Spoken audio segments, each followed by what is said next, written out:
उन्हाळा सुरू झाल्यापासून ना सकाळ तर आमच्याकडे ना दुपारीच होते बरं का. तुमच्याकडे पण असंच होतंय का? म्हणजे मुलांना उन्हाळ्याच्या सुट्ट्या लागल्यात ना तर तेव्हापासून 11-12च वाजतात झोपेतून उठायला. इकडे बघा बाहेर कसलं ऊन पण पडलेलं आहे आणि आभाळ पण आलेलं आहे आणि टाइम काय जास्त झालेलाच नाहीये, 12-11च वाजलेले आहेत. तर बघा दुपारच्या 12 वाजताचा आमचा नाश्ता सुरू आहे. म्हटलं सध्या चहा बिस्किट खाऊन घेऊयात आणि अर्धा एक तासानंतर जेवण करून घेऊयात. रात्री मस्त असा झणझणीत चिकनचा खिमा बनवला होता, हे बघा.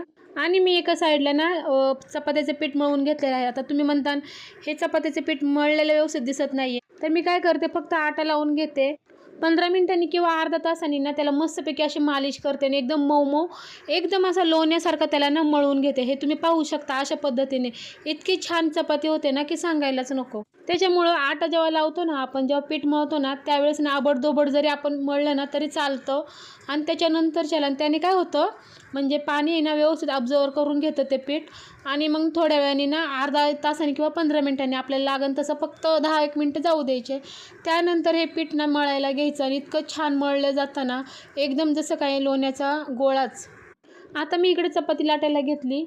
हे बघा चपाती तुम्ही बघू शकता. तुम्ही पण अशा घड्या घालूनच चपात्या करता का? त्याने काय होतं त्याला लेअर पण छान येतात आणि चपाती पण एकदम छान होते आणि चपाती मऊसुद्धा होते बरं का. आता माझ्या इकडे चपात्या लाटणं चालूच होतं. आता मुलांना सुट्ट्या लागल्यामुळे मुलं ना असे आगाऊपणा करतात आणि खेळतात सुद्धा दिवसभर, यांचं हे चालू आहे.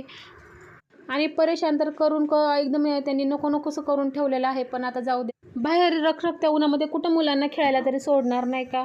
तुमच्याकडे पण नक्कीच असं घडत असणार आहे बरं का. प्रत्येकाच्या घरी हेच चालू आहे. हे बघा तुम्ही बघू शकता कसली भारी चपाती मी भाजून घेतलेली आहे ना एकदम अशी.